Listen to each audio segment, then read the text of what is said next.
अस्सलाम वालेकुम। आज की इस वीडियो में हम डिस्कस करेंगे कि अगर हमारे पास डीएनए की सीक्वेंस गिवन हो तो हमें कैसे पता चलेगा कि कौन कौन सी एंजाइम आके यहाँ पे कटिंग करेगी, किसकी या किस किस एंजाइम की रिस्ट्रिक्शन साइज सीक्वेंस में मौजूद है और उसकी कटिंग के बाद उसके कितने फ्रेगमेंट बनेंगे और उन फ्रेगमेंट का साइज क्या होगा या उनकी लेंथ क्या होगी। तो लेट्स सपोज कि हमारे पास ये एक डीएनए सीक्वेंस है।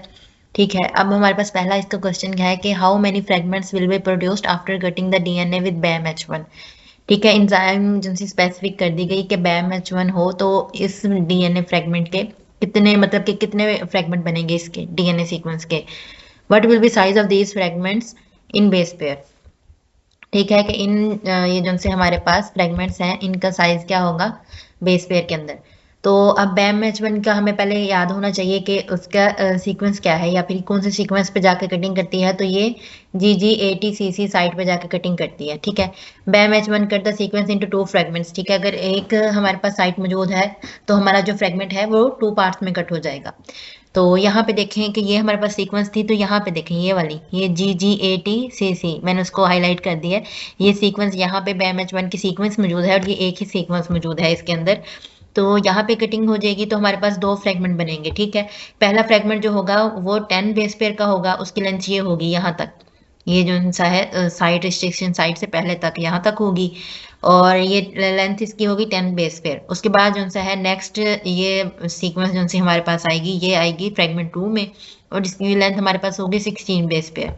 ठीक है, टू फ्रेगमेंट्स प्रोड्यूस होंगे, एक 10 बेस पेयर का और दूसरा 16 बेस पेयर का। इसके बाद है सेकंड क्वेश्चन कि how many fragments will be produced after cutting the DNA with both BAM-H1 and EcoR1 at the same time. What will be the size of these fragments in base pair. तो अब ये देखें हमारे पास क्या है कि अब दो एंजाइम आ गई BAM-H1 और EcoR1, इन्होंने सेम टाइम पे कटिंग करनी है। तो फिर हमारे पास कितने फ्रेगमेंट बनेंगे और उनका साइज क्या होगा। जब अकेला BAM-H1 कटिंग कर रहा था तो हमारे पास 2 फ्रेगमेंट बन रहे थे।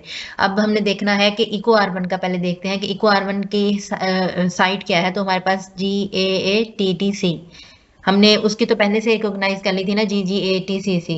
अब EcoR1 कट करता है GAATTC में। तो सीक्वेंस के अंदर हमारे पास 2 साइट मौजूद हैं EcoR1 के लिए जिनको मैंने रेड से हाईलाइट किया हुआ है। तो यहाँ पे 2 साइड पे कटिंग होगी। तो अब हमारे पास कितने फ्रेगमेंट बनेंगे तो हम इनको देखते हैं कटिंग करके। तो यहाँ पे कहा है कि EcoR1 जो है वो कटिंग करेगी पोजीशन 5 पे, मतलब कि ये वाला जो 5 है यहाँ पे कटिंग होगी और उसके बाद जो सा पोजीशन 19 वाला जो सी न्यूक्लियोटाइड है वहां पे कटिंग होगी और BAM-H1 जो है वो पोजीशन 12 पे कटिंग करेगा। इसके बाद है हमारे पास के कटिंग हो गई तो हमारे पास कितने फ्रेगमेंट आए, 4 फ्रेगमेंट आए। ठीक है, तो पहला फ्रेगमेंट जो सा है वो हमारे पास इतना बनता है, यहाँ से कटिंग हुई, एक फ्रेगमेंट ये बना, दूसरी कटिंग यहाँ से हुई तो ये 2 फ्रेगमेंट हो गए, तीसरी कटिंग यहाँ से हुई तो ये 4 फ्रेगमेंट हो गए। पहले हमारे पास एक जगह से कटिंग हो रही थी 2 फ्रेगमेंट बन रहे थे, अब यहाँ पे है 3 जगह से कटिंग हो रही है तो 4 फ्रेगमेंट बनेंगे। मतलब कि जितनी हमारे पास रिस्ट्रिक्शन साइट है या जितनी एंजाइम कट मतलब कि जितनी रिस्ट्रिक्शन साइट है उससे एक फ्रेगमेंट एक नंबर ज्यादा हमारे पास क्या होंगे फ्रेगमेंट की अमाउंट होगी। तो पहला फ्रेगमेंट बन रहा है वो 4 बेस पेयर का है। ठीक है, और जो सेकंड बन रहा है वो हमारे पास 6 बेस पेयर का है, जो थर्ड बन रहा है वो भी हमारे पास 6 बेस पेयर का है और जो लास्ट है वो हमारे पास 10 बेस पेयर का है।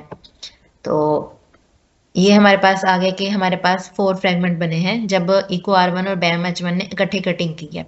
इसके बाद थर्ड क्वेश्चन हमारे पास कि how many fragments will be produced after cutting the DNA with EcoR1। अब पहले हमने अकेली BAM-H1 के साथ कटिंग की, फिर BAM-H1 और EcoR1 से की, अब हमने अकेला EcoR1 के जरिए हमने डीएनए सीक्वेंस को कट करना है। तो हमारे पास कितने फ्रेगमेंट बनेंगे और उन फ्रेगमेंट का साइज क्या होगा। तो हमारे पास हमें पता है कि EcoR1 GAATTC पे कटिंग करता है और इस सीक्वेंस में हमने देखा है कि 2 जगह पे मतलब कि 2 साइड्स हैं, 2 साइड पे कटिंग होगी। तो इसके बाद हमारे पास अब मैंने कहा था कि अगर हमारे पास एक साइड या मतलब एक साइड पे कटिंग हो रही है, एक जगह से कटिंग हो रही है तो कितने फ्रेगमेंट बनेंगे, 2। अगर 3 जगह से कटिंग हो रही है तो 4 फ्रेगमेंट। अब यहाँ पे क्या है, 2 जगह से कटिंग हो रही है तो 3 फ्रेगमेंट बनेंगे।